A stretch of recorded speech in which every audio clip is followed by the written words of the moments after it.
Welcome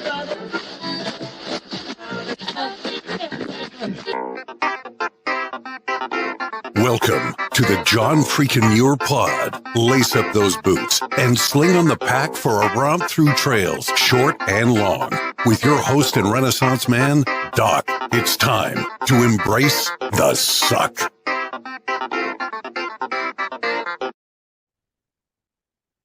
Welcome back to another week on the trail, dirtbags and hiker trash. I'm Doc, and this is the John Freakin' Muir Pod. Let's start off with a reminder. If you are enjoying the podcast, take just a minute, help us out, leave us a review on Apple Podcasts. And if you're not enjoying the pod, well, just go ahead and keep that to yourself. All right. I am very excited to talk to this week's guest. She has just finished hiking the PCT. She's a nutritionist, and she's the founder of S5E30, an inclusive community of women and gender minorities sending male-dominated outdoor sports at all levels. Welcome to the John Freakin' Muir Pod, Arielle Shipe. How's it going, Arielle? It is going so well. I am so excited to be here. I've been looking forward to today for a while now. Yeah, now our go-between, Molly, I mean, she told me that you're excited, but I don't know if that's just something that she usually says to people or if it was actually true. So it's nice to hear you say that. Thank you. Yeah, it's legitimate. It's the real deal, I promise. Okay, nice. Now, did I get the pronunciation right? Arielle. You did. Yeah, you nailed it. Nailed it. That's right. That's a check in the right column for me. Yeah, 10 out of 10. Okay, good. Now, when I introduced you, I said that you're the founder of S5E30, an inclusive community of women and gender minorities sending male-dominated outdoor sports at all levels. And me being an old guy, and this word "sending," I've heard it many times. Yeah. I'm trying to put it in the right context here. What, in your mind, what does "send" mean? Because it seems it's a little bit different than the usual definition of "send." Yeah, ultimately, like, I think the context of it usually it means when you accomplish something, so like if you send a rock climbing route or, like if you send a project, it's really, I guess, heavily used in the rock climbing community because that's where I tend to bring it back to. But I feel like in this context, it really could be used whether it was like a successful send or not. Really, it's just the idea, are you getting out there and like exploring and chasing these dreams and, getting out in nature and challenging yourself at whatever level you're at, Yeah, I know it has a background in the rock climbing community. And so I wondered to myself, is it like just a shortened version of the word ascend? Or That's a great question. You think it derives from somewhere else? I don't know. I'm a former English teacher, so I nerd out on this stuff.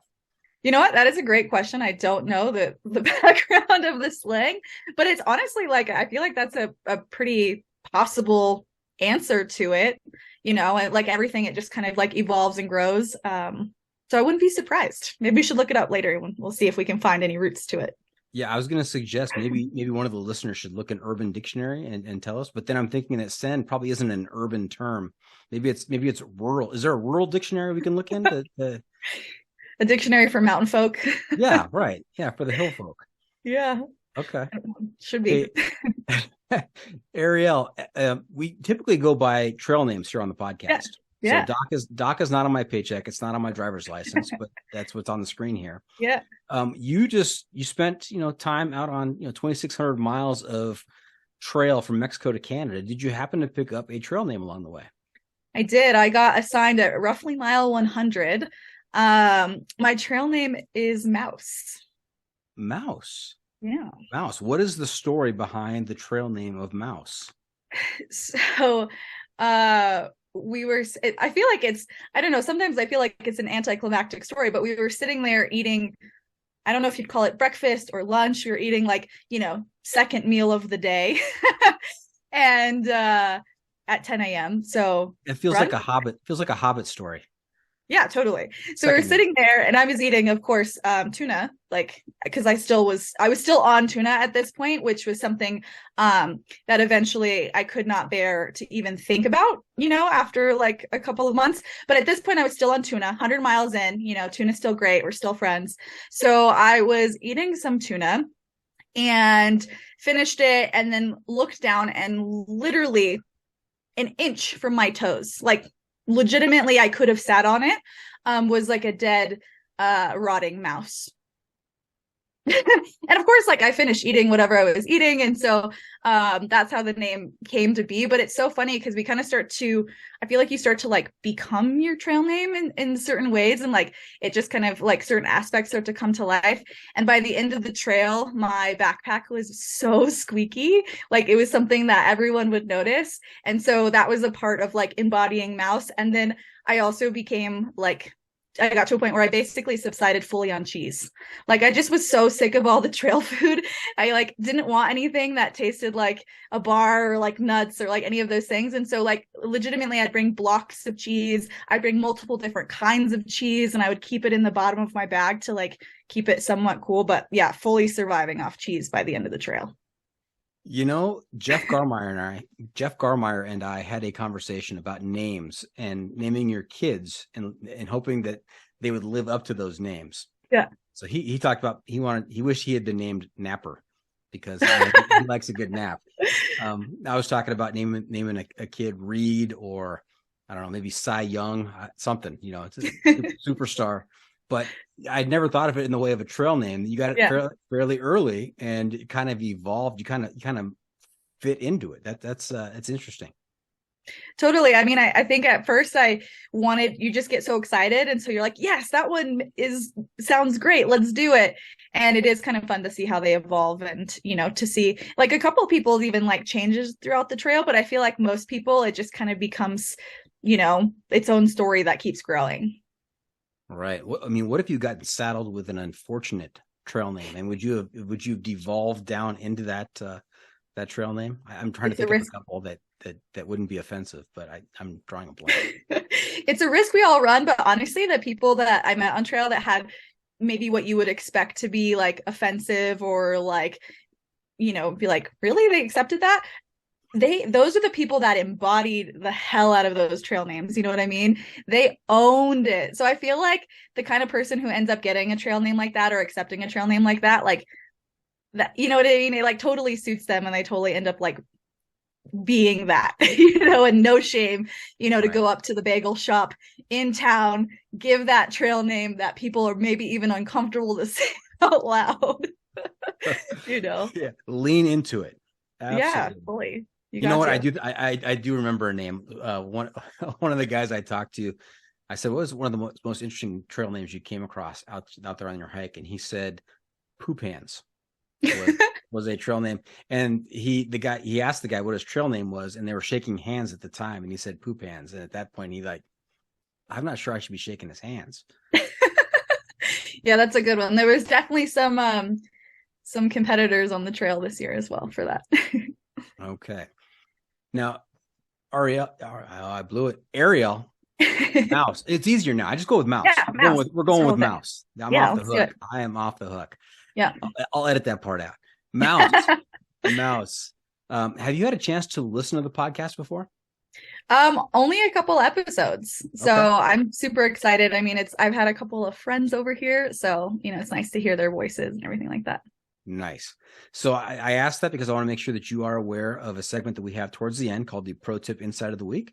That's where I will turn to you and I'll say, Mouse, please share some trail wisdom with our listeners to make their next outdoor experience even better. So don't be surprised when we get there.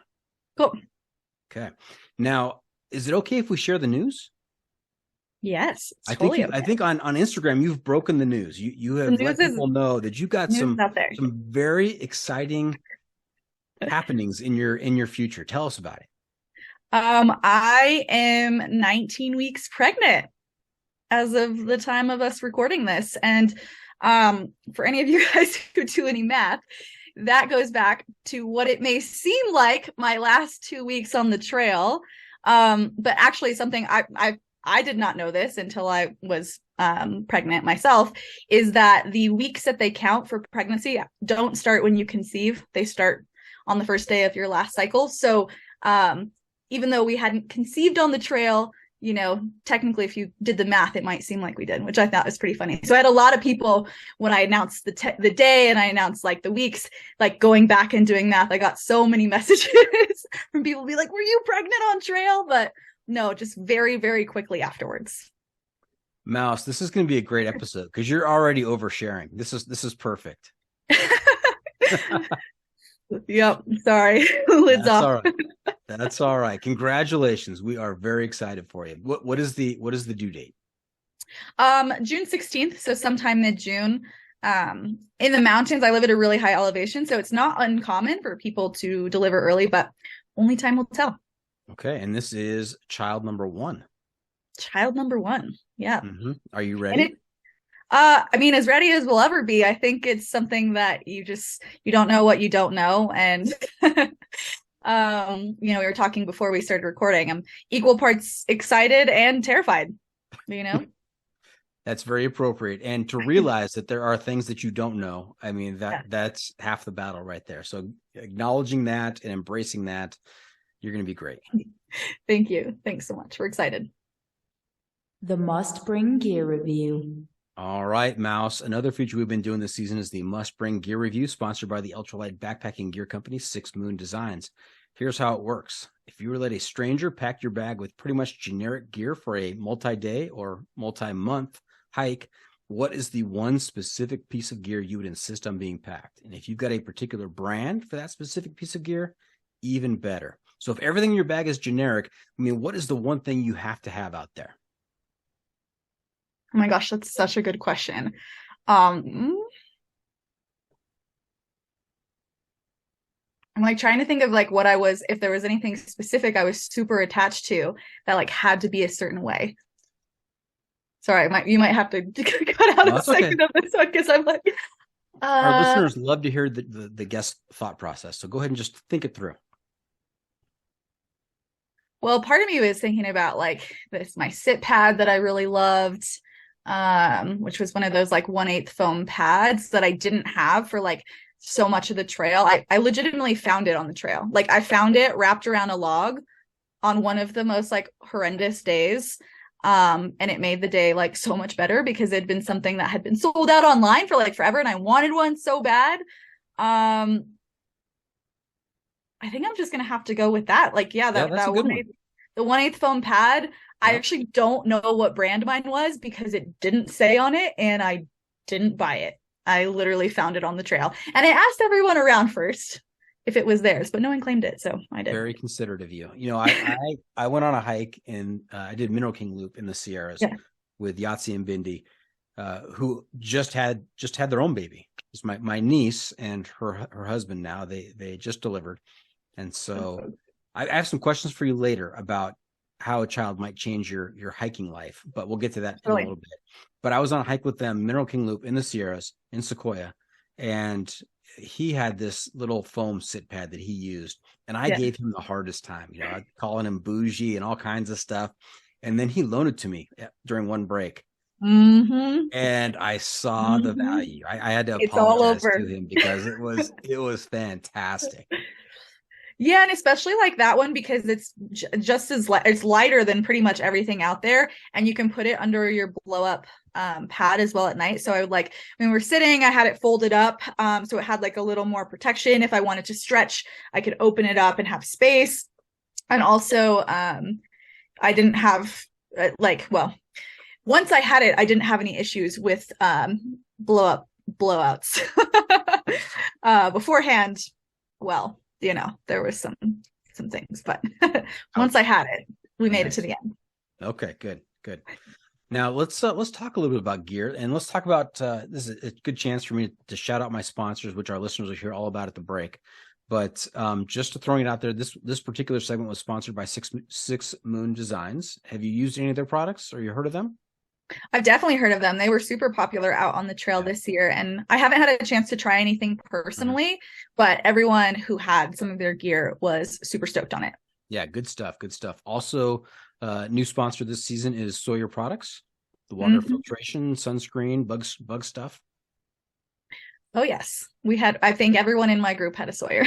Yeah, I mean, that's probably the most popular water filtration product out there. Totally. I mean, it's just so easy. I did start with the mini and ended up having to upgrade to the squeeze to get that extra flow rate. But it was hard to beat, Yeah. See, I'm even lazier. I use the gravity filter. Ooh, nice. Just let it hang. There's no squeezing or pumping or anything. In my not through hiking life, I love the gravity filter, but I was trying to, somewhat be mindful of weight and Right. definitely not. I by no means ultralight, honestly, but somewhat aware of it. Yep. And our other sponsor is Jolly Gear. Do you have any Jolly Gear? Oh Clothing? no, but the shirts are so cool. So slick, right? Those are awesome.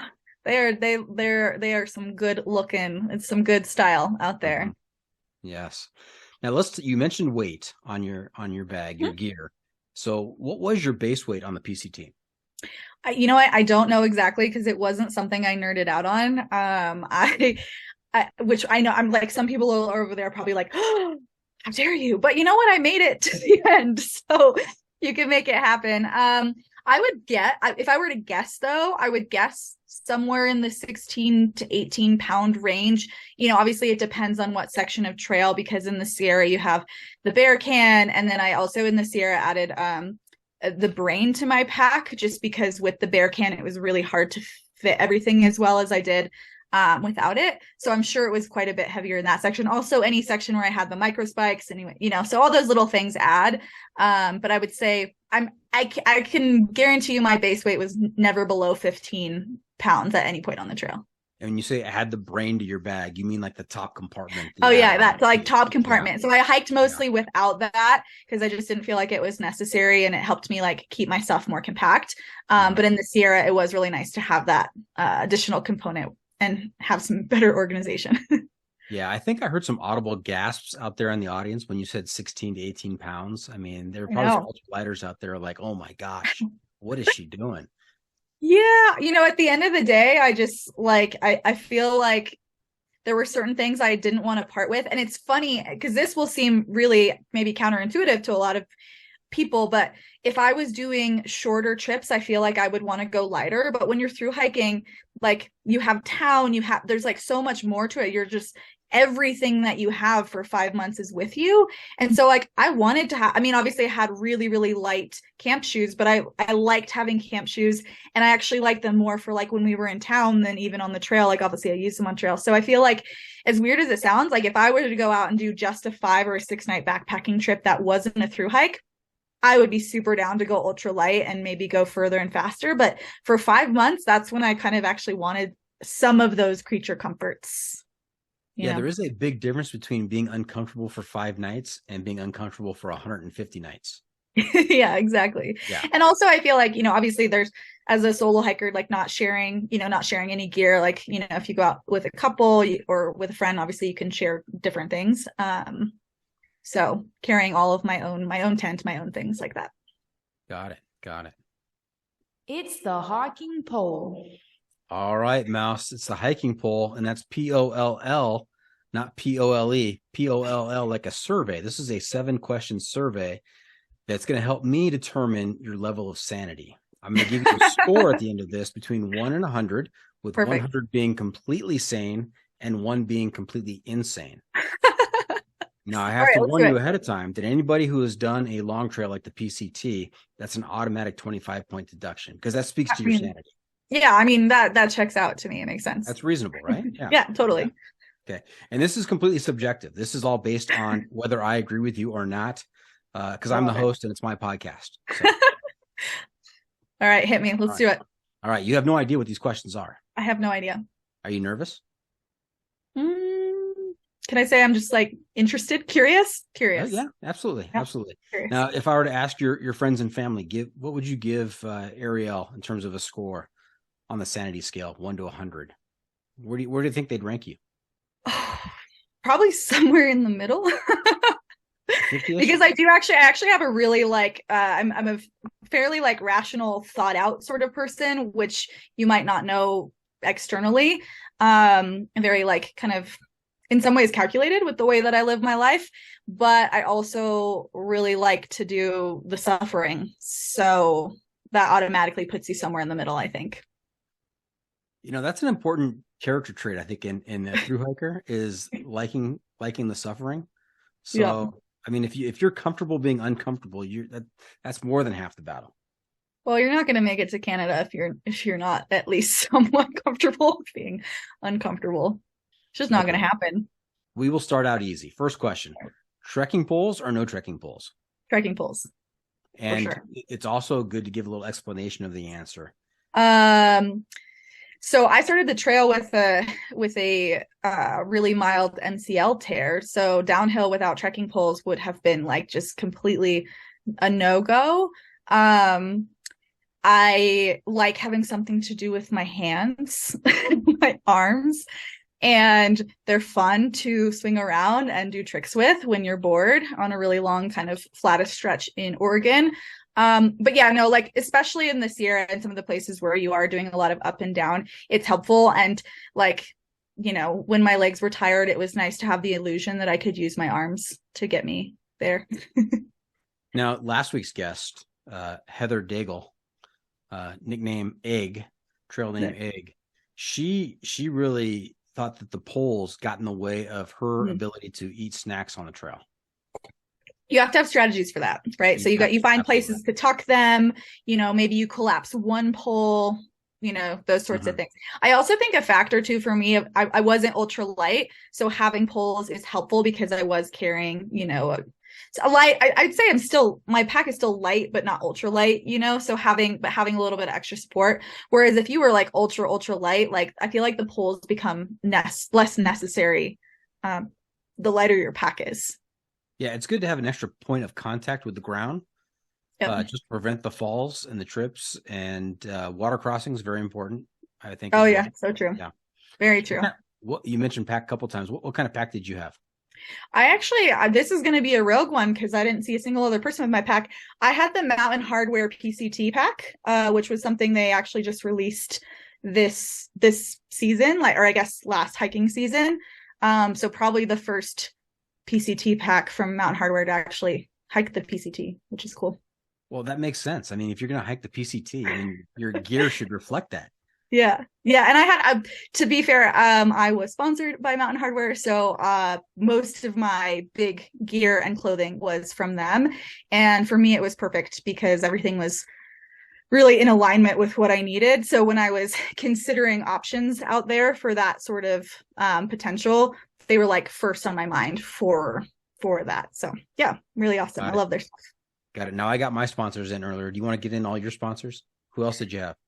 Mountain Hardwear was my main sponsor. I also had Go Macro bars, which are really delicious. If you haven't had a chance to try them, do it. I told you earlier I got completely sick of tuna. There's a lot of things I got really sick of. Believe it or not, you can get sick of Oreos. Like you can get sick of things you never thought you could get sick of. And somehow Go Macro bars, I did not have that experience. I literally ate one today. Like I still love them. So for me, that really says a lot. Yeah. You know, Arielle, I have to tell you that Cliff bars and Payday bars, I cannot look at them anymore. I don't blame you. Like it's just, it's tough. It's tough. Now, macro bars, you said? The brand is called Go Macro. Go Macro. Now, yeah. I know that there are some bars. I'm not going to name any more names. I know that some bars out there, it just made my jaw hurt. I mean, you really have to work at chewing those things. What are those bars like? Well, I would say if it's a really cold morning, you might experience that, but on your average day, they're going to be fine. But yeah, like, you know, with most bars, if it's really cold, it's going to be like eating a brick. And I feel like, you know, they would still get hard on a really, really cold morning. So if it was a cold morning, I would opt to eat cheese and save my bar for my mid-morning Hobbit snack meal. You are a mouse, so there you go. So I know that you're probably like me. You're packing up in the morning, you're getting ready to go, and the last thing you do is you grab something to eat, and it was always like a chore. That morning meal was always a chore for me because I just did not look forward to it. No, but you know you need it. Like, you know, you need a little bit of something before you get hiking. Gotta have something. So you're just kind of like shoving it in your face. I also was a really quick, my tramley and I we didn't hike together all day, every day. In fact, we mostly hike solo, but we would often like start together and then we'd meet for a snack and then we'd meet maybe for lunch and then maybe meet at the end of the day. But I found that I was often much faster at packing up than some of the people in my crew. So I would take literally like 3 minutes while everyone else was finishing to shove whatever food product I could get down. Nice.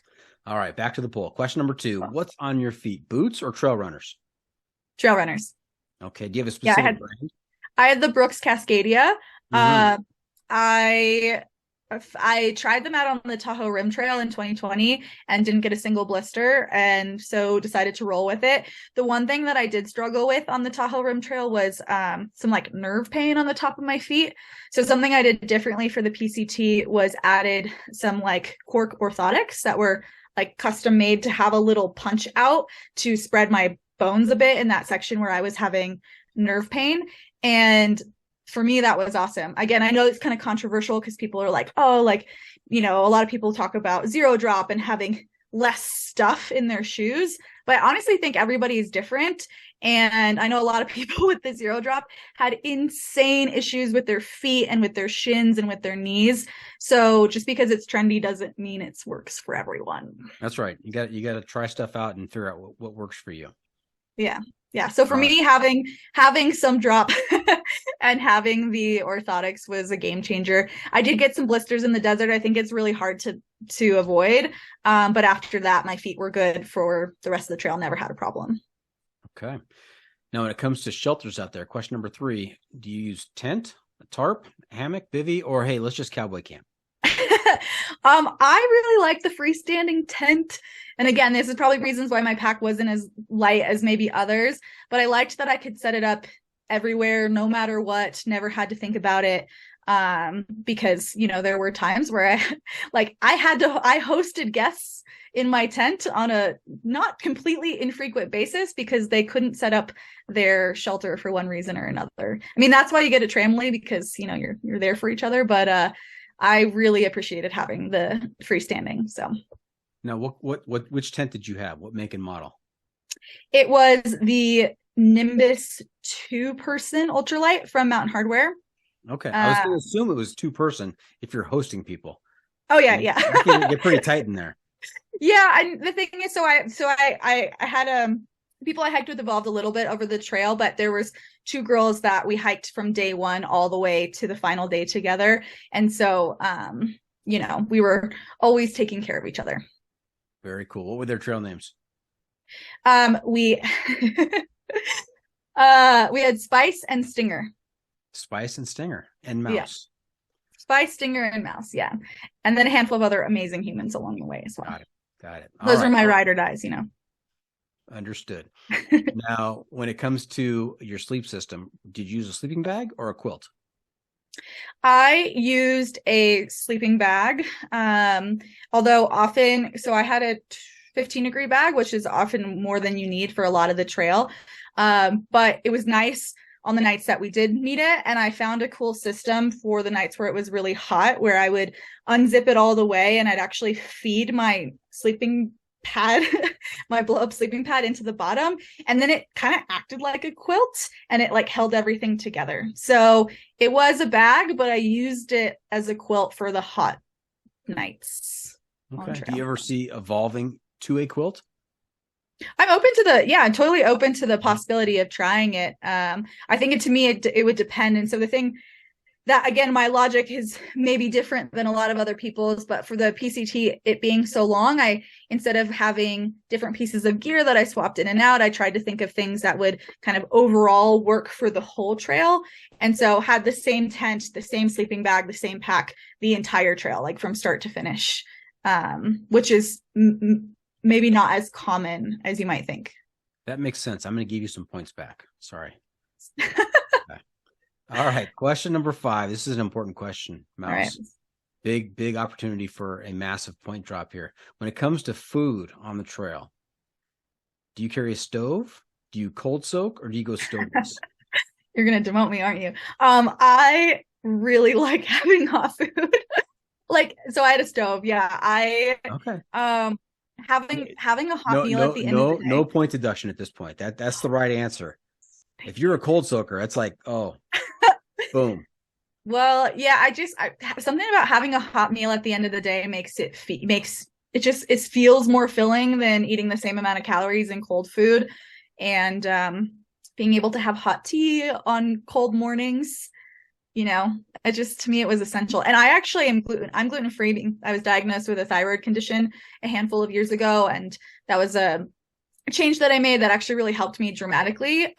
So being gluten-free have maybe like I have less options when it comes to trail food as far as, you know, the things that work. And so being able to have that, you know, hot meal made it a lot easier to get enough like sustenance with that kind of caveat.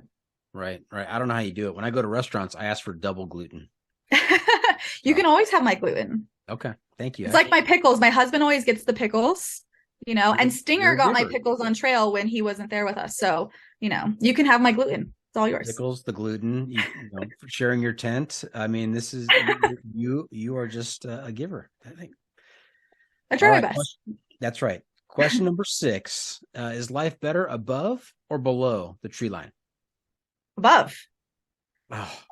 Above for sure. I'm a mountain girl. I live at 8,000 feet. Like I live at that altitude. I am a mountain girl at heart. And I know that we'll talk about like fears and concerns later, but like for me, one of my biggest fears was like the desert section because it's so out of my element. And even though I really loved some of the beautiful forests in Oregon and Washington, I found myself like, oh my gosh, some people are going to get so mad at me for saying this, but I found myself bored sometimes. Yeah, that could be a real argument starter, Mouse. I know. I'm like, maybe I shouldn't have said it. Absolutely swear by the desert. I mean, they talk about just the beauty of the desert, while others are like yourself. I mean, I have not done the PCT. I've done portions of the PCT, but I think that if I were to do the PCT, my fear also would be the desert. I would have a real concern about the desert. What I will say though, simpatico there. What I will say though, that's helpful is if you go northbound, you do the desert first. So you have this like enthusiasm and things are still like novel and exciting. I think it would be a lot harder mentally for me personally to go Sobo and have to end with the desert. Because like you said, the desert is actually amazing. And I found myself a lot less bored with the desert than I was more like the trees, the really wooded forested sections kind of later in the trail that I would find that I'd have to put like an audiobook on to get myself to, because everything just kind of, it was beautiful for like an hour and then kind of all looked the same. But the desert, because you still have that experience of novelty, I feel like it ends up being a lot better than you expect. And it's like you said, it does end up being really beautiful. So I was pleasantly surprised by the desert. I was excited when it was over, but I think a lot of that was also because that means you're stepping into the Sierra, and that's like, you know, how could you not get excited about that? I think most of the hikers on the PCT, from what I've heard, they do a lot of fear mongering leading up to the Sierras. They're always talking about the Sierras, what's going to happen in the Sierras. Me though, I'd be fear mongering about the desert as I was driving down to Campo. So that's what I would be doing. Well, there's not rattlesnakes in the Sierra, and there are. I mean, I think my count was like 25 rattlesnakes in the desert. So, you know, just saying. Did any of them get too close? Any of them cozy up to you at night? No, you know what? To be honest, that they're a lot less of an issue than you might think. Sometimes it's hard to get them to move, and so sometimes you have to like kind of encourage them with your poles to like, can you please get off the trail? And then you scurry very quickly past them. Yeah, you know, the one good thing about the desert is it doesn't have alligators like, you know, the Florida Trail. So yeah, I have mad respect for people who head out and do the Florida Trail. That is rugged. The swamp situation, rugged. Yeah. 0 hills. I mean, I think the highest hill is probably 50 feet, but it counterbalances with alligators. So I mean, enough said. Yeah, and like knee deep mud. Right. Or you know, hiking through waist deep water. Nope. In Florida. That's a hard pass. Or like suffering. That just sounds, that's a step beyond for me. Yeah, because what's under the water? What's in the water with you? You don't know. Like everything. No. Alligators for sure, right? Or crocodiles? What do we actually have there? I'm not sure. I've been saying alligators. It might be crocodiles. I don't know. Now I regret saying that because I actually have no idea. Don't worry, we'll get fact checked. Someone will send an angry email to me saying, "How do you not know this?" It's okay. I'll take it. All right. Sending people right and left.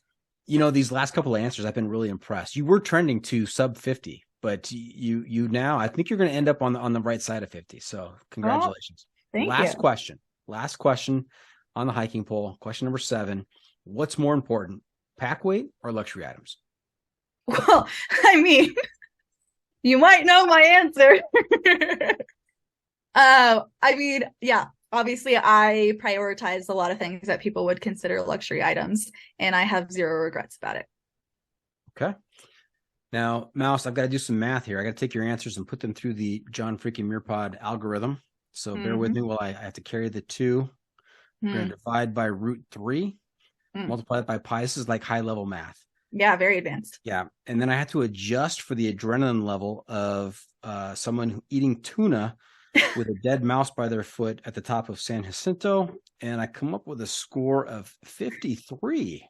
Ooh. 53. What do you think? Like right there in the middle. That's what I expected. Yeah, your friends and family are pretty accurate. Now, that score does have a chance to go up or down depending on the rest of the interview. It can adjust. So it's up to you. Well, I hope to make you proud by the end of this. Okay. So. All right. Hey, before we get too far down the trail and before we take our break, let's have you talk to us about your background, where you grew up, what kinds of sports and activities you were involved in as a kid, and how did you get involved in the thru hiking cult? Because let's face it, it's a cult. Yeah. Any organization that convinces you to sleep in the dirt for months on end has got to be a cult. Yeah. I say that with no judgment. No judgment. I mean, just observation. It is a fun cult. Well, I guess that's actually probably debatable. I think it's fun, but I feel like there are probably many people who would argue against that. I grew up in an area just outside of a town called Aspen, Colorado. So in the mountains. I guess I moved here when I was like 12. So I feel like that's when all my kind of more identity establishing things had happened. Before that, I lived in LA and I played a lot of regular sports like soccer, basketball, things like that. When I moved here, I got really into snowboarding and like full throttled with that. Ended up competing in snowboarding for high school and college. And it was awesome. My high school had a program where I could take half days during the week and get PE credits to go train. So we'd go train every Tuesday, Thursday at lunchtime, and I'd get PE credits. So that was great. Really cool. I know in Southern California, there are some schools in Orange County that have surf programs, and they compete against other schools in surfing. They go to the beach and they surf and they compete. And so this is interesting to hear about Colorado schools having snowboarding programs. That's awesome. Yeah, I mean, it's such a big part of our culture. And, so I feel really fortunate that was the possibility. And it allowed me to, having 2 extra days a week to train really does make a huge difference. So pursued that for a little while. Like I said, pursued that into college. Didn't take it so seriously that I didn't go to college, if that makes sense. I feel like a lot of people if you're competing at a really, really high level, you're probably not going to go to college right away, if at all. And for me, I was doing well enough to keep rolling with it, but definitely not well enough to put all of my eggs in that basket. So went to a school where I could keep competing, which was super fun. When I quit competing, I kind of had a bit of an identity crisis, and around that time had just gotten into rock climbing. And so rock climbing kind of became my whole world in my early 20s, and planned my entire life around it, and did, of course, like some backpacking, some hiking and things like that. I went to college in Tahoe, which is actually, how I learned about the Tahoe Rim Trail, which is another thru hike I did a couple of years ago. And it's where I learned about the PCT. So one of the backpacking trips I took as a college student was in Desolation Wilderness, which is a really beautiful part of technically still the Sierra, even though it's not in the like high Sierra section, but technically still the Sierra Mountains. But yeah, so I did a hike out there, and one of my friends had done the JMT and was like, oh yeah, like the JMT and there's this bigger trail called the PCT share this section. And then, we hiked a little section in the Desolation. And that's when I was like, I don't know, I don't know how else to describe it, but there was a thing that clicked in my head that was like, oh yeah, that's something I'm going to do one day. You know what I mean? It was just like a moment. And in my early 20s, I started buying what was ultralight at the time just to start to get myself set up. And then life kind of happened, and I was 28, and I was telling my husband that I had always envision myself doing the PCT before I turned 30, not because I think anyone's any less capable after 30, but like life changes, you know, like I'm 32 now and I'm going to have a child, like life is changing. And so I really wanted to do it before I was 30. I was like, I want to set that goal for myself so that this dream doesn't pass me by, if that makes sense. So he was like, well, then you have to do it. And I'm so grateful for such a supportive partner, because it was not a dream of mine and he never planned on joining me, but he was like in full support of me making it happen. So I had permits and everything for 2020, which would have been, I would have been 29 in 2020, finishing before I turned 30. And literally 3 weeks before my start date, we went into lockdown, and, you know, we were kind of like, you know, at least where I was, you weren't supposed to travel, leave the area, things like that. So this thing that I had been training for physically, building up my gear for, buying food for, doing all these things kind of fell through the cracks. And in 2021, I had a random crazy health problem where I had vertigo to a point where I couldn't see and like open my eyes for a couple of days. I was fully in bed with my eyes closed for about 2 weeks. And then I had to, I hate to say relearn how to walk, because it sounds like biomechanically I knew how to walk, but to recalibrate my equilibrium with the ground. So I had to start by walking on like cement pathways, and then I could go onto like dirt that was packed, and then onto like snow and other things. So I decided that probably wasn't like the optimal environment to start a thru hike from. So I skipped out that year and finally made it happen this last year, 2022. Wow, we covered a lot of ground right there. Yeah, well, and this actually, I guess I didn't add this in there. In 2020, that's why I hiked one of the reasons I hiked the Tahoe Rim Trail was kind of like a consolation prize for the PCT. And I gotta say, I'm really grateful actually that I hiked that first, because I learned a lot about thru hiking. Like sometimes you just don't you don't know what you don't know, and it's really hard to plan for something. You think you have all the things, and doing some sort of like shakedown hike, it doesn't necessarily have to be a 180-mile shakedown hike, but doing some sort of kind of comparable thing to get you ready. Like I learned so much from that experience, and it made me realize like that the timing was perfect when it actually did happen. Did you do any other kind of smaller hikes prior to that, or was the PCT going to be your first kind of multi-day experience out there? I've done quite a few multi-day, and in my climbing obsession, I basically lived out of a tent for the better part of my early 20s. So I had a lot of experience being in discomfort and, you know, backpacking and things like that. But I don't think before the Tahoe Rim Trail, my longest was maybe 4 nights, 5 days. Okay. Now, I was just going to remark before we go to break here that I love that part where something just clicked in you about the PCT, and you had it, you know, out of nowhere. I'm going to hike that someday. Yeah. And I think I've heard about that moment many times in interviews, and also just in my personal life, that every once in a while something clicks. It's like we're almost predisposed to it, and it makes me wonder about, you know, existence, you know, like fate and destiny. And yes, exactly. Like this was always going to happen. This is something that's supposed to happen, and you recognize it from afar, and it happens. So very, very interesting. Yeah, and I think it's also just a reminder to like listen to those things if you can, and because I do feel like they're pulling us towards things that our heart wants. I don't know if that's really corny. Like that's like it's pulling you towards those things that are going to help you grow and find yourself in whatever way, you know, that it's meant to. I don't know. Like it's hard to put words to it. If that makes sense. I don't think it's corny. I think it's poetic that, you know, listen to the universe, because it is definitely speaking to you. Oh, this is like such my language. The woo-woo here is, it's so good. All right. Hang on to the woo-woo. We're going to take a break. We're going to hear from the sponsors, and we'll be right back. And welcome back. We are talking to Arielle Shipe. I pronounced Shipe right, didn't I? Yeah, you nailed it. Okay, that's the only pronunciation. Right? Okay, good. AKA Mouse.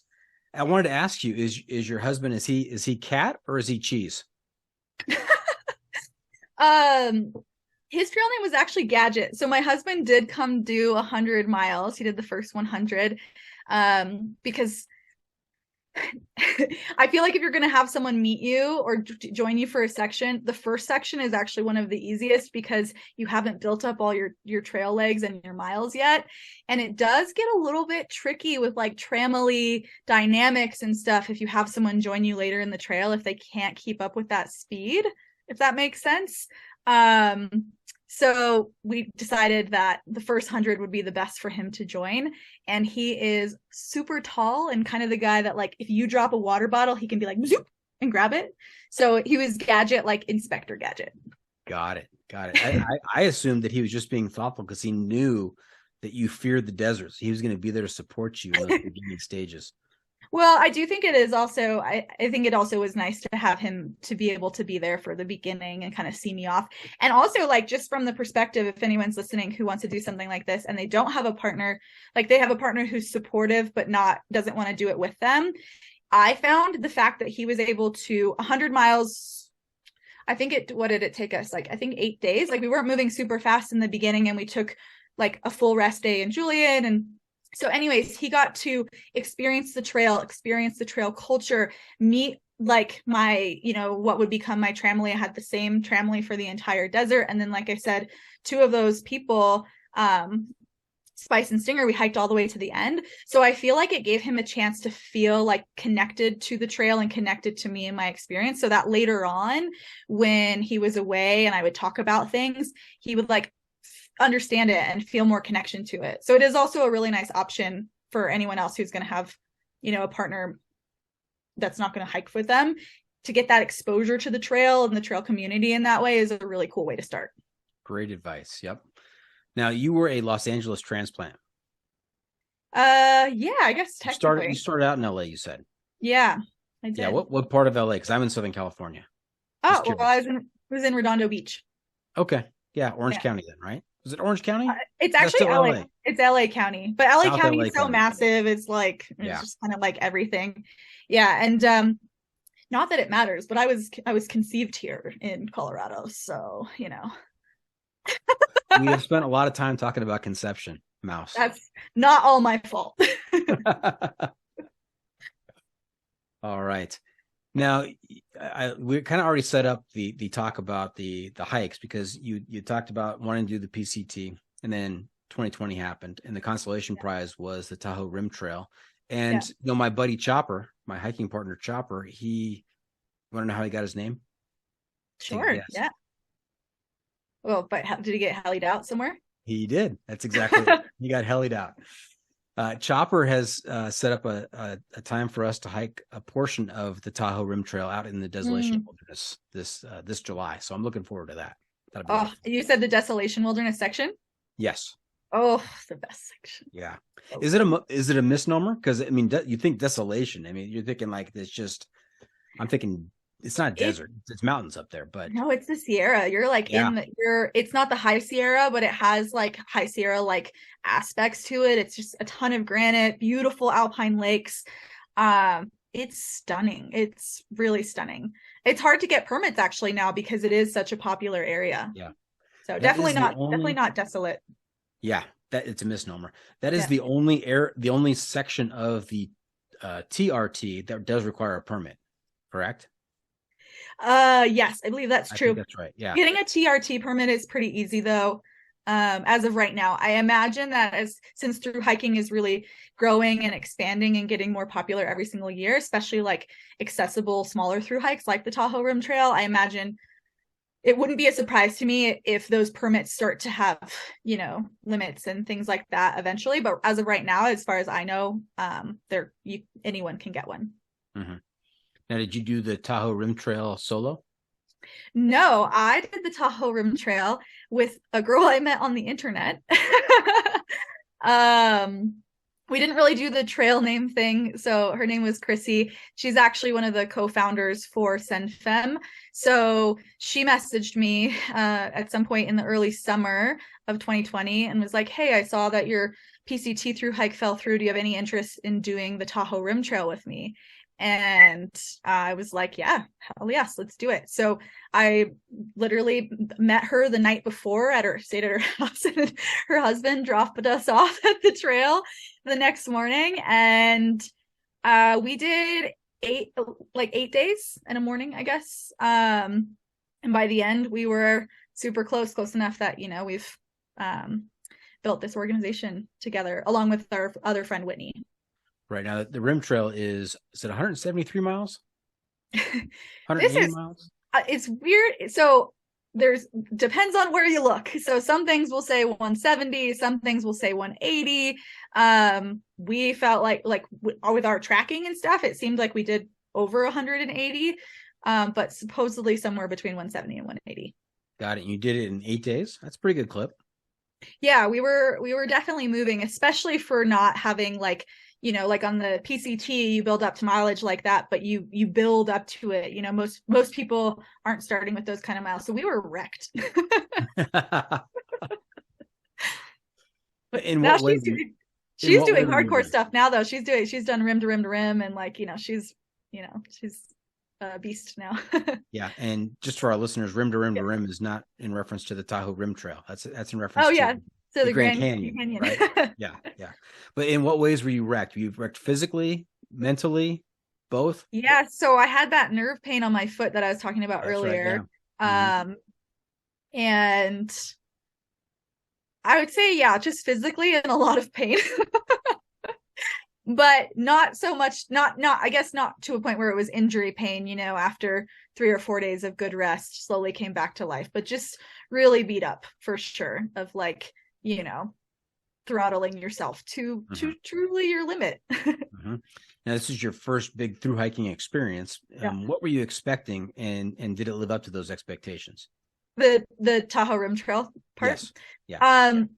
Yeah, I mean, it got me really excited. It did make me, like I said, I learned some things on that thru hike that I think really helped me for the PCT. And one of those was that I would be really well served by gradually moving into bigger mileage, like with the Tahoe Rim Trail, we were able to pull it off because it was 8 days and then it was over. But I feel like if I would have tried to do that at the beginning of the PCT and tried to keep pushing mileage like that, I feel like I likely would have gotten injured, because it's just a little bit too much. So that's something that I really learned from that trail. I think when I was thinking about the PCT and you see the people online, you see these numbers that they're putting out. They're doing 20, 25, 30 miles a day. And I think that my brain thought that that's what you do. That's what you start with. You're supposed to do 20 miles on the first day, right? Like that's where you get to the first spot. So I think that was a really big learning for me of like expectations of like, okay, you can do that for a little while, but like if you're going to keep going for 5 months, like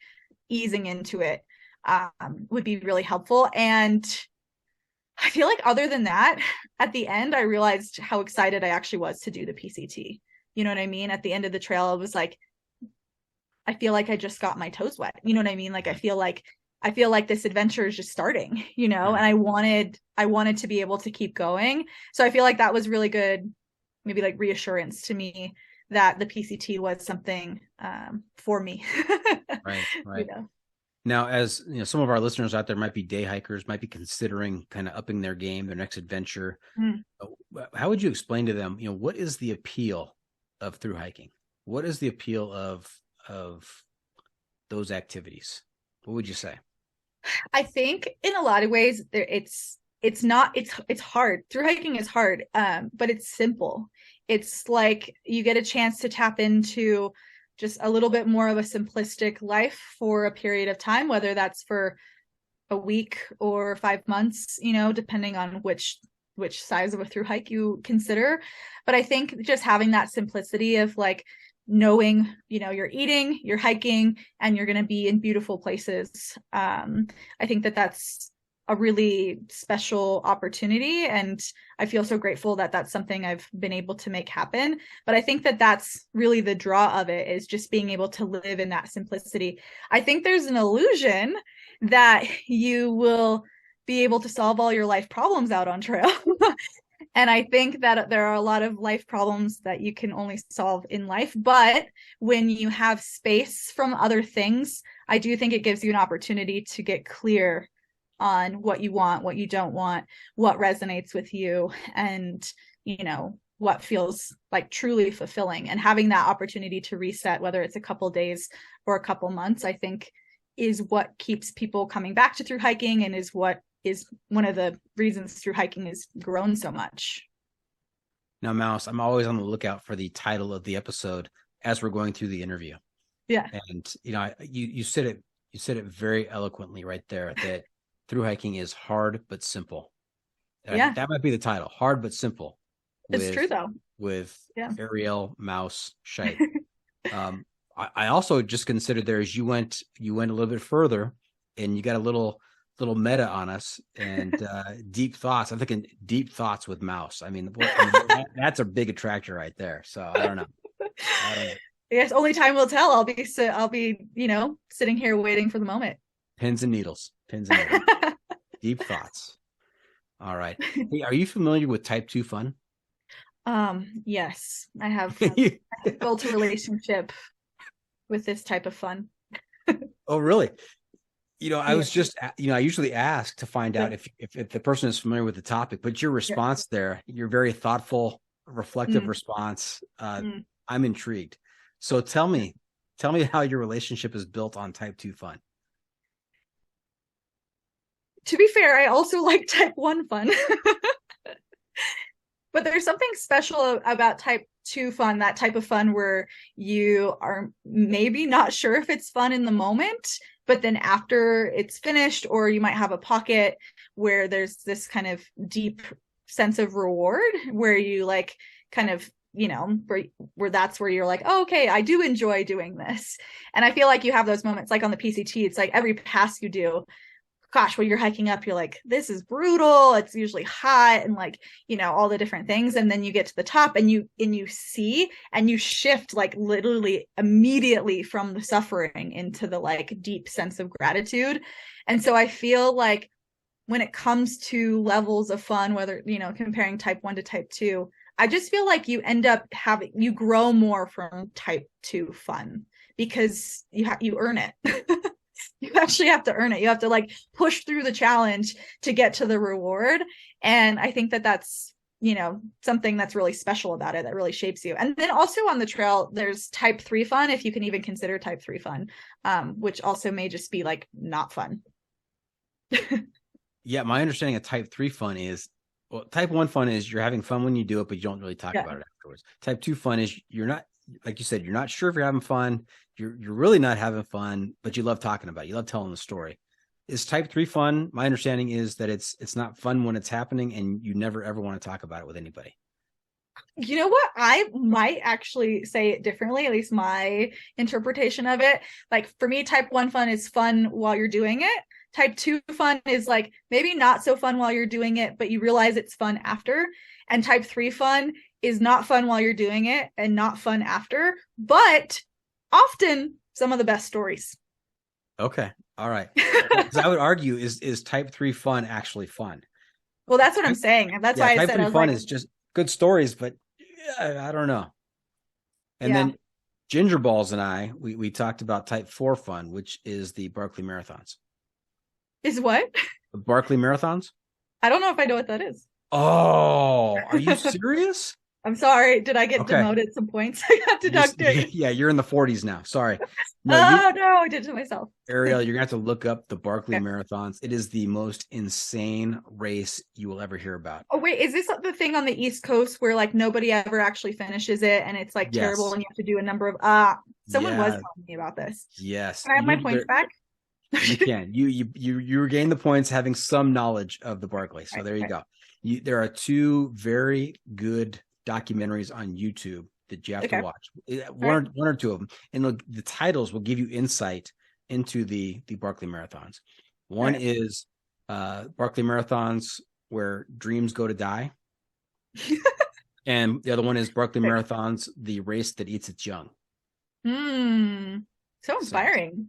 Yeah, I've talked to some world-class athletes on this podcast who have attempted the Barkley. Yeah. And it just chewed them up and spit them out. I mean, I think there's only been 15 finishers in the 30 plus years that it's been going. Yeah, I was wondering because I feel like whoever was telling me about it said like I thought they said even nobody had finished. So even hearing 15, I'm like, all right, those people are hardcore. Yeah, some years there are nobody. There's nobody that finishes, but overall there's been 15. I think there's been one 3-time winner. Wow. Maybe? Yeah, impressive. That guy's a superstar. But do yourself a favor. It's an hour and a half roughly of documentary time. It is time well spent. You'll really, really enjoy it. Awesome. I'll check it out. Okay. I'm not sure I was going with that, but any examples of type 2 fun from the Tahoe Rim Trail where you found yourself in a situation you're like, holy smokes, what am I doing here? Oh, now that's been 2.5 years now. We were saying this before we started recording, and I feel like there are like two types of people, like the people that remember every single detail of every single thing, and then which is not me. And then the person that like I feel like I remember like broader brushstrokes, and like there'll be defining moments that I remember, but it's crazy how fuzzy a lot of the like in between stuff gets for me. So okay, well, was there a defining moment on the Tahoe Rim Trail? Well, there was one of my favorite moments was we were, like I said, we were pushing ourselves to our limits at that time, and we decided we want to do Dick's Pass at sunrise, which is in Desolation Wilderness. It's actually on the PCT as well. So I'm not sure where, if you're doing the TRT section of the Desolation, you'll go over it. It's really beautiful. So we wanted to do that at sunrise. So we got up at, I don't know, something like 3 a.m, because it was the middle of summer. So sunrise is very early. So we got up at 3 a.m, and we did the pass. I'm annoyingly cheerful, actually, to be honest, especially like in the morning. So I'm like annoyingly cheerful.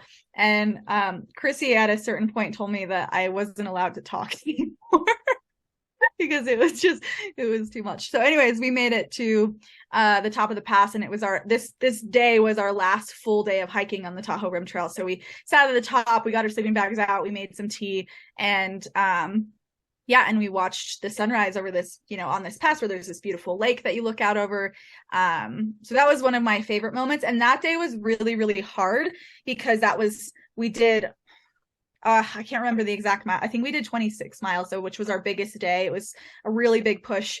And by the end, you're just like hobbling, running on fumes, have absolutely nothing left. The sun is just dropping. And we had been hiking since like 3 a.m. We hiked till 8:30 p.m. that day. So that was definitely probably the most type 2 fun of the trip. But then there was those moments of like, like being at the top of the pass where you're like, oh no, this is worth it. This is amazing. Mouse, I've got a third possible title option. Okay. Annoyingly cheerful. Yeah. Yeah. All right, let's go to the PCT. Let's talk about the PCT. What kind of, I know you prepped for it in 2020 and then got shot down. In terms of your 2022 hike, what did you do for preparation and training? How did you get yourself in shape? How did you get those miles in ahead of time to make sure you're going to be okay on the trail? I was in a lot better shape in 2020. I'll just say that I got really into ski touring and did a ski mountaineering race that winter. I was like charged and ready to go for 2020. I decided when COVID happened to start grad school. So in order to be able to take time off to do my thru hike this last summer, I actually did double time of grad school over the winter so that I could take a leave of absence without getting behind. So the moral of this story is I was not in as good a shape as I would have liked. I tried my best. I live in the mountains, and so doing long distance is really hard, but doing vert is really easy. So I would get on my skis, put my skins on, and skin up the resort a couple days a week. And, I could very easily get, 2,000 feet of vert in an hour and a half. You know what I mean? Like you can really like get some vert. So I did that as much as I could and just tried to stay overall in shape. And then when I started the trail, like I said, I started with like 15s on average and just kind of had a more realistic expectation of myself, took a full 0 in Julian, like tried to take a full 0 every week for the first bit of trail, just knowing that I wasn't in condition to start with 20-mile days. Just didn't have the chance to do it because I had to write a lot of papers for school.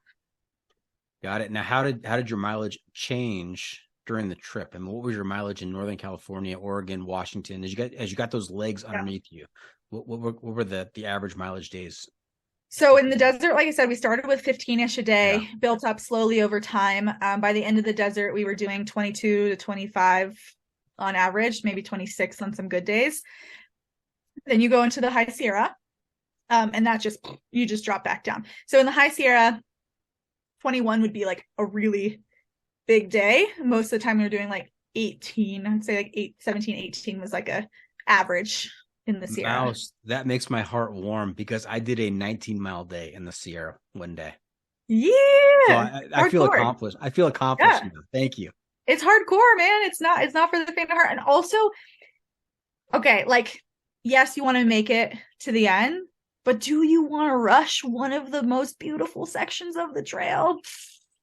I wish I could have gone slower. I would have liked to do 12s. I would have loved it. It would have been wonderful. I would have been able to swim in so many more lakes and, hang out in much more. I mean, when you're through hiking, that's one thing you sacrifice some of those moments of like hanging because you got to make sure you keep up with the pace to get to the end. So we dropped down to like 18 to 20 in the Sierra. And then Northern California, we were bumping up, like 25 was minimum, generally speaking. So very often we would get like 28, 29, but we weren't hitting 30s until by far one of my most memorable moments when we had the McKinney fire and we were 4 miles from where it started when it happened. So that day was our first 30, and we can, dive into that story later if you want, but that was our first 30. We did 32 and a half that day. And we actually only did I think maybe only 2 other 30 plus days because we decided, at least the crew I was with, that it wasn't fun. And one of our favorite parts of hiking was being able to have snacks and lunch and things together. And when you're doing the 30, you don't really to do big miles. You kind of have to get in your own little zone, in your own little bubble and go. And I didn't want to do that day in and day out. So in Oregon, we did a lot of, again, 25 to 29, 28. Washington, we dropped down again. Part of it was because we wanted to slow down and see some of it. And part of it is because we were really tired at that point. Just kind of like that core tired. So yeah, I would say we were kind of doing Sierra, maybe 20, more like averaging 20 in Washington. Yeah. I mean, there's something to be said about taking your time and enjoying it as opposed to the people that are trying to put in 40, 45-mile days. I wonder to myself, how much are they actually seeing? I mean, if you're doing 40-mile days, you have a general impression of where you've been, but you're covering a lot of ground quickly. And I think there is something to be said for really savoring and enjoying the incredible environment you're in. Yeah, and I think it's just a priority thing. What feels rewarding and fulfilling to one person is going to be so different that what feels rewarding and fulfilling to others, because I do have a couple of friends who are pushing those 40-mile days, and again, it's not for me. I realized I didn't even like doing 30s. We could have, but we'd have to sacrifice what we were really enjoying, which was the time with each other, being able to take an hour-long lunch break instead of a 15-minute lunch break because you need to keep going to keep that pace up. I preferred, like I said earlier, I was like, there's some of the sections that I'd almost love to go back and just do slow, take my time, hang out, and just, savor some of them, because there were moments where I did feel like, we didn't get to hang quite as long as I wanted because we still did have to finish. There is still a time limit, regardless. Right. And I hope I didn't come across judgy when I said that. No, you're fine. To each their own, of course. You know, you hike your own hike. That's what you got to do. But for me, I'm with you. And enjoy the sights. Take a look around. Don't just have your head down, pounding those miles. Now, what day did you start the PCT? April 18th. April 18th. And when did you finish? September 15th. So a little less than 5 months. Yeah. So we had, and then, I don't know, this year was interesting. I think this is going to be this is the reality of the sections that this trail goes through, but we had some big closures because of fires. Yeah. The McKinney fire closure, like I said, we were at the McKinney fire, so we didn't miss much for that closure. But there were two other smaller closures in Oregon that we did end up having to miss a little bit. And by the time I made it to the end, the actual border was closed. So we finished the PCT section of our adventure at Rainy Pass, which I can't remember. It's maybe 60 miles from the border. I'm not sure. I'm so sorry. Like I said, some of those things are fuzzy for me. But anyways, we stopped at Rainy Pass and we ended up taking a boat up Ross Lake, which runs parallel to the PCT, and celebrating at the Canadian border there. That was kind of like our way to still signify the end of the journey, still make it all the way to Canada. But yeah, we didn't have the option to walk to the traditional border monument this year, when I finished, at least. I think you're right. I think with climate change, I think it's going to be the new reality for certain sections. Although with the atmospheric river that took place in the at least the northern part of California, maybe, I don't know if that helps, or I thought I saw a headline today that said that might lead to more fires. I'm not sure how that would work, but definitely, something you have to account for these days. Yeah, and I think this is something that I really learned from thru hike, because I started off with a bit more of a purist mentality of wanting to walk every step.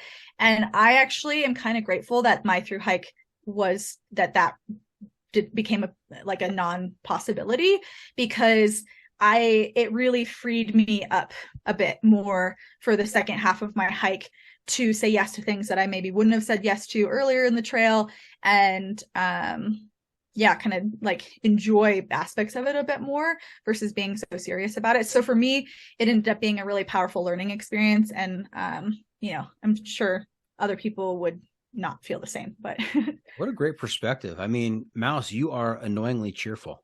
I told you, it's the first. Now, as you finished up your hike, even though you didn't get to do that last 60 miles, as you finished up that hike, I mean, take us through the emotions of, having started out 2,600 miles to the south at the Mexican border, and now finding yourself via foot power being near the northern terminus. And what emotions are going through you at that point? Man, it's so surreal. It's almost hard. It was hard for me to even understand it in the moment. Like, I feel like for me, it almost hit more later, the reality, when you're like, oh my gosh, like, I'm not just on a zero. I'm done. Like, I'm done hiking. Like, for me, it kind of took time to settle in. It was a really kind of beautiful, poetic ending, even though it did end a little earlier. So like I said, we ended at Rainy Pass. The last mile before the pass, it starts to sprinkle, right? And we've had a little bit of rain, but not much. Not that much, right? Like, we haven't had only Washington, there was like a couple of days, and mostly at the end. So anyways, we're getting this little sprinkling. As soon as you can see the road for the pass, it is raining like it could not rain harder. Like, it is torrential downpour, sheets of rain. Everything is soaked completely. If you had a rain jacket on, didn't matter. It was soaked.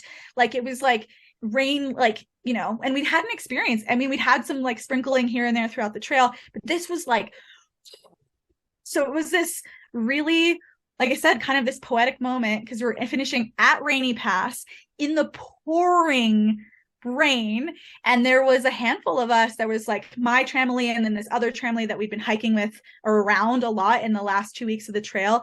And so everyone's just soaked and crying and hugging and smiling and laughing and cheering, and it's just like this crazy moment. And like literally it rained so hard that there was a mudslide that closed the road to the town that we were going to go to. So we were like, here it is. We finished this big PCT adventure, and of course there's some other unexpected challenge. We were all just kind of laughing at the irony because we dealt with so many things that had just like come up from Mother Nature that were just totally out of our control. And it was just, like I said, it was like honestly this like beautiful poetic moment. Mouse, I think we've come full circle, because earlier we talked about Desolation Path or Desolation Wilderness, not desolate. It's really a misnomer, but yeah. Rainy Pass, I mean, seems to be fitting. Seems to be very appropriate. At least when we were there, it was very rainy. Yeah. Let's go back to the McKinney fire, because earlier you said that you do carry a stove, and you were at the start of the McKinney fire. Any connection? I mean, I'm sure law enforcement's not listening to this, but you know. No, I can't take responsibility for the largest wildfire in California this year, but I can share a wild story if you'd like. Let's hear it. We're always up for a wild story. So, okay, so where the McKinney fire was is very close to the border of California and Oregon. To give you some context, California is like 1,700 miles. You spend a shit ton of time in California. By the end of California, like the last week, you're like, Oregon. You have like this mantra, right? You're ready for that change in state line, because that's something on the PCT you don't get as much. You get it twice.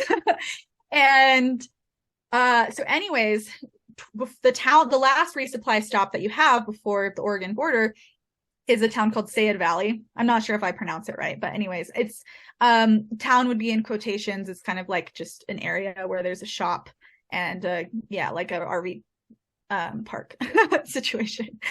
And it's a terrible road walk, like 6-mile road walk. It was like 115 degrees. It's awful. And you're at low elevation. So it is actually 115 degrees. It's not like when you're up in the mountains and it's like 110 in town and you're like probably in the high 90s, which is still really hot, but it's like actually 115. So anyways, coming into Sayed Valley, we had 2.5 weeks of heat wave. So basically all of Northern California, we were in a heat wave.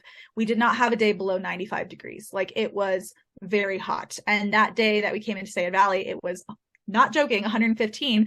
The following day, the day we were going to hike out of Sayed Valley, was the hottest day of the heat wave and kind of the break of the heat wave. You know what I mean? Like where it was going to get super hot and then it was going to start to like peter back out. So anyways, we get to Sayed Valley, maybe like 2 or whatever, eat a whole pint of ice cream. Obviously restock my cheese supply, the essentials. And we get up really, really early in the morning. Out of Sayed Valley, you have a 5,000 foot climb with no shade, like no trees, nothing like that. Very exposed. Yeah, exposed. That's the word I was looking for. So you have a 5,000 foot climb directly out of the valley floor. And so we wanted to do that in the dark. So we did. We started hiking in the dark. We did that because it's so much climbing that day. You do that 5,000 foot climb, you kind of plateau, then you do another 1,500 foot climb. And that second section was a burn zone at noon. So very hot. And I did not get enough water, but that was a me problem. That was my own fault. So anyways, by the end of it, we'd done 7,500 feet of vert. We're coming around the bend. We planned to do 24 miles that day, which is a shorter day at that section of the trail because it was so much climbing, so much vert. As we're coming around this bend, kind of on the backside of that ridge line, we can see out in the distance a plume. And it is the direction we're walking. So we luckily had cell phone service in that moment. It happens periodically on those ridges. And we called the non-emergency line, like the police department of the area. And we're like, hey, this is who we are. This is where we are. This is where we're headed. Is this a problem? Like we can see this plume. And this is Mouse, Spice, and Stinger. What's going on up there? Yeah, exactly. We're like, ground control, are we safe here? So anyways, we they let us know. And at this time, we're with our friends Pinch and Twinkle Toes, which were the friends that hiked the second half of the trail.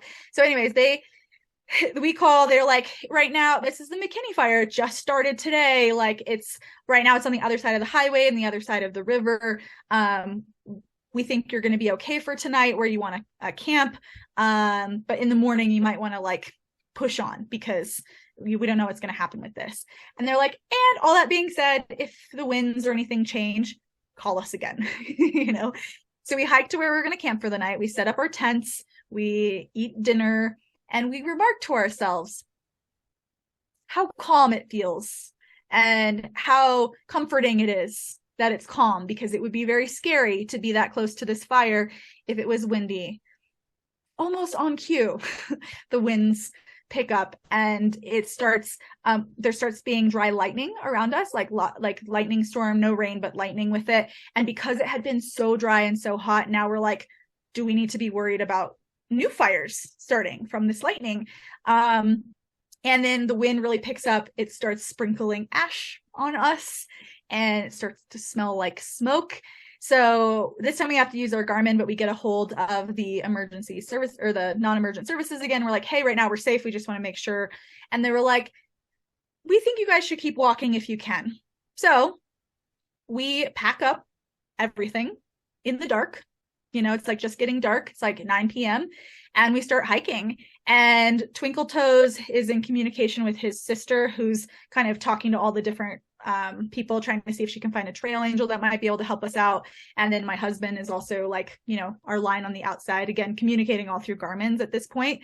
And within the 4 miles of where we're like, okay, we'll hike to this 4 miles to this next section because there's at least some road that crosses through that section. Again, we learned later that those roads are not really roads. It just looks like it on a map.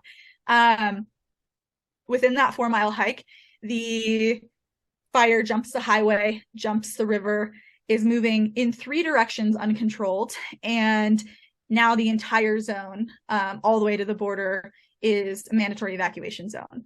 So we actually start waking up other hikers that we pass and say, hey, just so you know, this is a mandatory evacuation zone. Like, obviously everyone's responsible for themselves.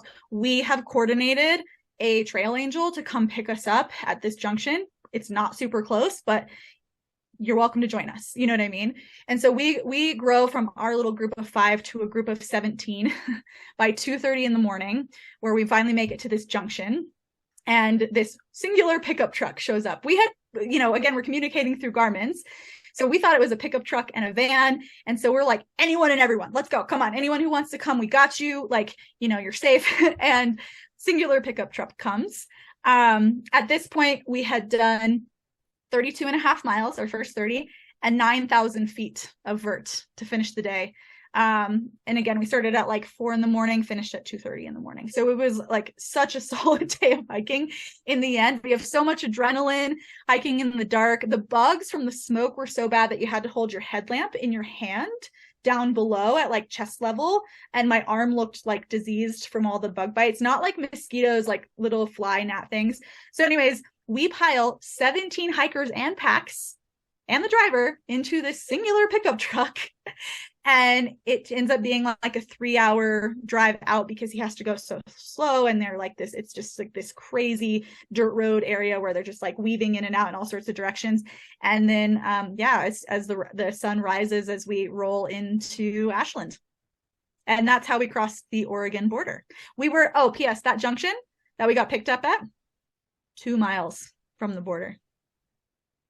Wow. Wow. So really crazy night. Yeah. Yeah. That is sketchy in so many different aspects. That is wild. Yeah, it was wild. I would have loved to have seen the reaction of the pickup driver as 17 hikers descend upon him. No, he was like, we'll figure it out. We got it. Everyone get in. We put 5 of us. I was inside the truck bed. I don't think there was anywhere that was comfortable. I think it all sucked. So I was in the back of the cab with 5 people across. So like your hip bones are like actually aching because they're pressing bone to bone with each other. 2 people were in the front seat. And so I guess that left 10 in the back. His truck probably still smells like hiker trash. Well, honestly, the smell of ash Yeah. was probably stronger than our odor at that point, because it was legitimately like thick smoke, raining ash. Like it was pretty full on at that point. Hey, Mouse, you know what I just realized? Huh. I realized that you're going to have to come on for another episode, because there is we have just scratched the surface with you. There's a whole nother part to you, the whole ski mountaineering, rock climbing, snowboarding side of you that we need to explore. I like to collect activities. Okay. Can I get a commitment right now that you come on for a second episode? Yeah, I would love to. That'd be so fun. This has been great. Fantastic. All right. Hey, we're going to leave the PCT in the rearview mirror with 17 of us in that truck right now. And we're going to move on to Send Fem. Mm-hmm. Tell us about Send Fem. What is the purpose of the organization, and what kind of activities do you guys sponsor? So the original intent was just to be a resource for women who wanted to get into kind of traditionally male-dominated activities. I feel like things have really evolved in recent years, which is so great. And you're seeing so many more women doing all these things. But like when I first started rock climbing, there just weren't that many. All of my climbing partners were men. Backpacking, most of the time I was going out with guy friends, things like that.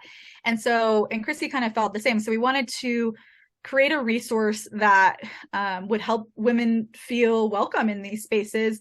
And I feel like part of feeling welcome is feeling like you have the tools and the education, the knowledge, the know-how to go out there, to do these things confidently. I feel really fortunate that I had, all these different mentors over the years, but that's not the case for a lot of people. And so we wanted to start out with a kind of like getting started guide of like an ebook, basically, for people, for women who wanted to explore these things. And, in it, we have like a glossary of like all the terms, like send, like just so that like when, you hear people having a climbing conversation, you have the dictionary right there to like understand all the terms. We talked about the gear that they would need, where they could get it for really affordable prices, how they could get started, all these sorts of different things. So it started with that. And then we realized that there was a missing piece, and that missing piece was community, right? Community, connection, friendship. People, like a lot of women say that one of their biggest challenges is to doing these things is not having someone to call or to text to say like, do you want to go do this with me?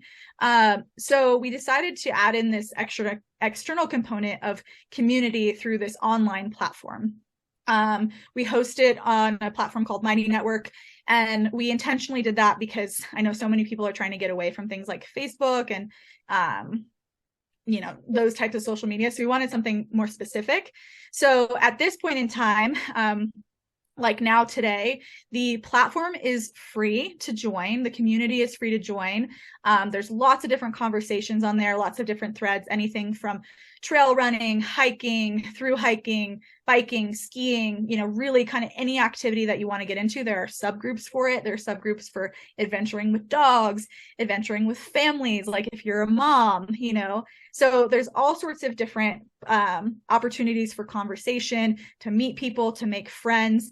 And, we do host kind of official meetups, but all these sort of like organic, personal meetups also just generate themselves from people sharing, hey, I live in this area. Does anyone want to do this? Hey, I am visiting this area. Does anyone want to go on a hike? So it's become this space where people can make those connections, make friends, and find community to do these things. And then we still have the educational aspect, and we've kind of broken down the ebook more into workshops now. There's regular workshops on there that people can sign up for to learn about lots of different things. And they can, register for courses to learn about all the different things. And we try our best when we're working with external organizations to support women-owned and operated organizations that do like intro to backpacking or intro to climbing or whatever it might be. That is absolutely fantastic. Congratulations on getting that off the ground. And it seems like it's really taken off. Thanks. Yeah. I mean, it's really cool to see it all start to come to life. And I think the most gratifying thing about it is when all of that's happening and you're like, I'm not doing, you know what I mean? Like we created the space for it to happen. And obviously we create invitations within that space, but like it's generating its own level of connection. And I feel like for me, that is the most rewarding aspect, is to, see people making lifelong friends, and through that being able to do things that they've dreamed about for, however long. It's a place for people to, for it to click for people. Yeah. To reach their destiny, do what they're supposed to do, bring out the woo woo. Yeah. Well, and so many of us that are, have had more experience in these activities. Like, I love being able to share that with other people. And so it's also a space for people who do have experience in all these different things to be like, hey, I would love to go climbing with you and show you how to set up this system, or give you a chance to lead something, or teach you how to lead belay, or whatever, you know what I mean? It really just opens a space for connections from all the different angles. Right. Hey, Mouse, you know where we are right now? Are we at the tip? Oh, look at you, like an old pro. The pro tip insight of the week. That's right, Half Cap. It's time for the pro tip insight of the week, that time of the episode where Mouse gets to share some trail wisdom with our listeners to make their next outdoor experience even better. Sounds like you're chock full of them. So, Mouse, what do you have for us? Okay, so my biggest learning and my biggest takeaway from the PCT and that experience was being able to be in a space of non-attachment, because it really, really frees you. And what I mean by that is, obviously we have these goals out in mind to do a certain thing, but things don't always go the way we plan. Actually, often things don't go the way we plan at all. And it's really easy to get caught up on what didn't go right or what didn't go the way you expected. And instead, my tip is to look at those moments as opportunities and to see where that adventure can take you. Like I said, when I had to break my continuous footpath because of the McKinney fire, it actually freed me to say yes to things on the trail that a perfect continuous footpath wouldn't have allowed me to do.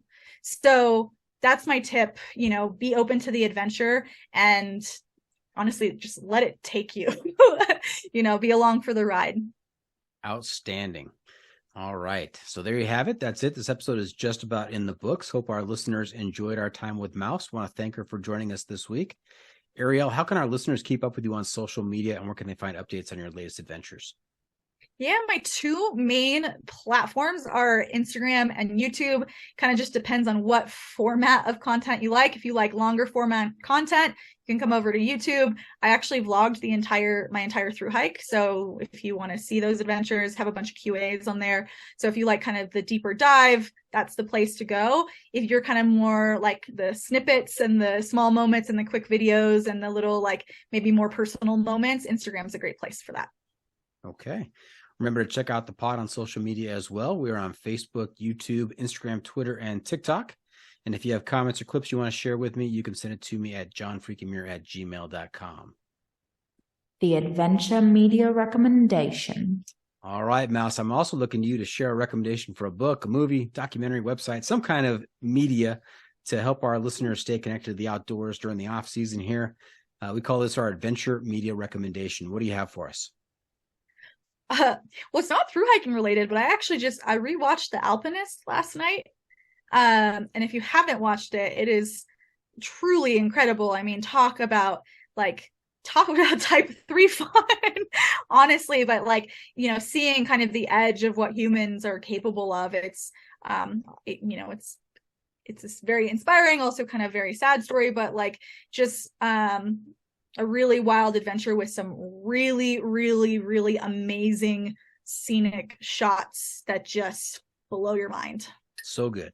Such a good movie. Absolutely. All right. What have we not asked you? That's my daughter, by the way. She was born in Southern California, but she likes to put on an accent occasionally. Before we wrap things up, Mouse, just one more segment for you called "What Have I Not Asked You That You're Dying to Tell Us About?" Oh, this is tough. I feel like we've covered all the things that I normally get a chance to talk about. I mean, I guess the thing that I'm really excited about, and we just talked a little bit about, but this next chapter of motherhood, and I just got to say, I'm kind of in awe of the human body, especially the female woman body right now. The fact that I could walk 2,500 plus miles and then literally within a month start growing a human being, it's pretty cool. And I'm super excited. You know, I thought that the PCT was going to be the hardest thing my body did this year, and then here I am now. So I feel like that's what's taking up so much of my mind right now, is this excitement for this next chapter. And I just like can't wait to share the love of the outdoors and the love of adventure for this like tiny human, and see how it shapes who they become. I'm super excited about what's to come. The trail is so metaphorical. You're on a new trail now and a new adventure, and it's going to be so exciting for you. So congratulations again. Start date of June 16th. There roughly. You go. Yeah, log all your stats, please. Do I need a permit for this? I don't think so. All right. Hey, that's a wrap from the John Freaking Muir studio. Any shout outs to friends and family, Arielle?